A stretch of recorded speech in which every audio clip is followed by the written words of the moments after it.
Admission open. Play to 10th class in Cambridge Heights School, affiliated to CBSE board in New Delhi. During COVID-19 classes continue via live streaming classes. America की model और actress शॉर्टेल गायकोलॉन का peanut butter biscuit खाने के बाद brain damage हो गया था।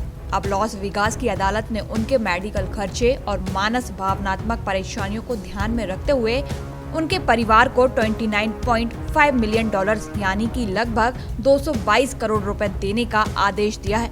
साल 2013 में शॉर्टेल लास वेगास में मैजिक फैशन ट्रेंड शो में मॉडलिंग कर रही थी। इस दौरान उनकी दोस्त तारा ने उन्हें दही के जैसा टेस्ट करने वाला योगर्ट और प्रेटजेल दिया था। प्रेटजेल एक प्रकार का बिस्किट होता है और इस बिस्किट में पीनट बटर भी था। शॉर्टेल को पीनट बटर से एलर्जी थी, लेकिन उन्हें नहीं पता था इस बिस्किट में पीनट बटर मौजूद है। वहीं उनकी दोस्त तारा को नहीं पता था कि शॉर्टेल को पीनट बटर से एलर्जी है। शॉर्टेल इसे खाने के बाद ही एनाफाइलैक्टिक शॉक में चली गई थी। एनाफाइलैक्टिक शॉक की स्थिति तब उत्पन्न होती है जब किसी इंसान को एलर्जी का रिएक्शन हो जाता है। ये काफी दुर्लभ होता है, लेकिन अगर इसका इलाज न किया जाए तो ये जानलेवा भी हो सकता है।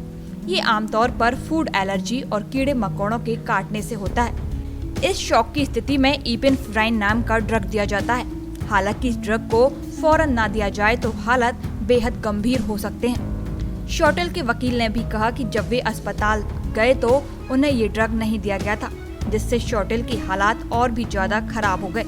उस समय शॉर्टेल की उम्र 27 साल थी और वे इसे खाकर शॉक में चली गई थी। उन्हें फौरन अस्पताल ले जाया गया था, हालांकि अस्पताल में उनके हालात ज्यादा खराब हो गए। शॉर्टेल के वकील क्रिस मॉरिस का कहना था कि मेडिक वेस्ट नाम के अस्पताल की ट्रीटमेंट के बाद शॉर्टेल का दिमाग कुछ मिनटों के लिए बंद हो गया था।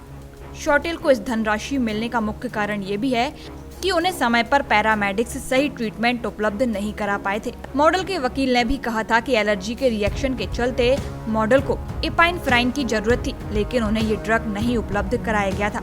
गौरतलब है कि 35 साल की शॉर्टेल इस घटना से अब तक उबर नहीं पाई हैं। उन्हें अभी भी लकवा मारा हुआ है। वे 24 घंटे अपने परिवार की देखरेख में हैं। वे सिर्फ एक आई गेज कंप्यूटर के सहारे अपने आसपास लोगों से कम्युनिकेट कर पाती हैं। शॉर्टेल के पिता को उम्मीद है कि उनकी बेटी कम से कम अगले 2 दशक तक अपनी जिंदगी ठीक से गुजार सकती है। वे इस धनराशि से अपनी बेटी के इलाज का खर्च उठाते रहेंगे।